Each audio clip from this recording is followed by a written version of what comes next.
Yon, what is up sa inyo mga kautoy? Ay, napag-isipan namin ngayong mag-rides. Kaso, hindi ko pa naiparirehistro si Bughaw. Kaya ang ginawa namin, ito, kasama sa rides. Kasama sa rides si Bughaw. Ganyan ang gawin ninyo sa inyong motor. Pag hindi nyo pa narirehistro, isakay ninyo sa sasakyan para kasama sa rides. Ayan kasama ang tropa. Ay syempre, ang driver namin. Ay, siya. At syempre, suportado ang misis. Suportado. Nasabit lang ako dito. Nasabit.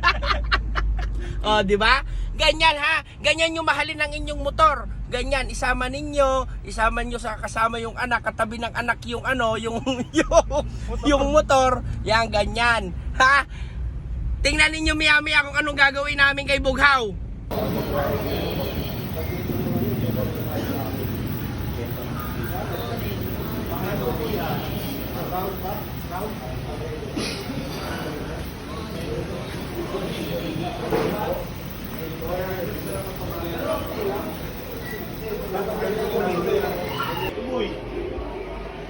Hindi naman talaga kami nag-rides. Pina-opera ko lang muna yung tambutso ni Bughaw. Pero syempre, dito muna kami sa lounge ng B-Max. Kasama yung tropa at yung supportive kong misis. Siya talaga nakaisip yan. Sabi, open pipe daw namin si Bughaw para maganda yung tunog.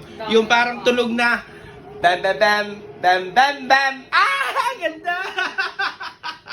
Ito, nandun si Bughaw, naka-check-in dun sa loob.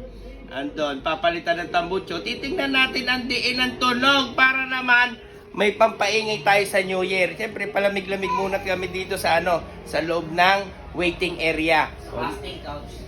Ganda ng couch. Kala mo, Red Horse na lang kulang din At yung mga sticker na yan, kasi nagpapagawa na talaga kami ng pipe dito sa B-Max. Matagal na, kaya yung grupo namin na Miyongoloids ay nakadikit yan day and night, all tools, all spares, Team Miyongoloids since 2015. Tara na, soft drinks na tayo. Tara na. Pogi ni Bebo to.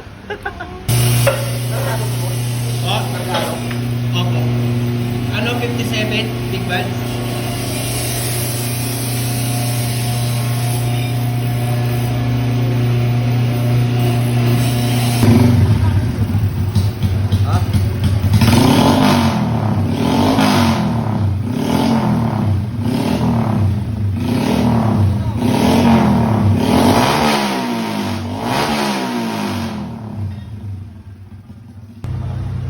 At naiuwi na nga namin si Bughaw. Mamaya natin to, sound check.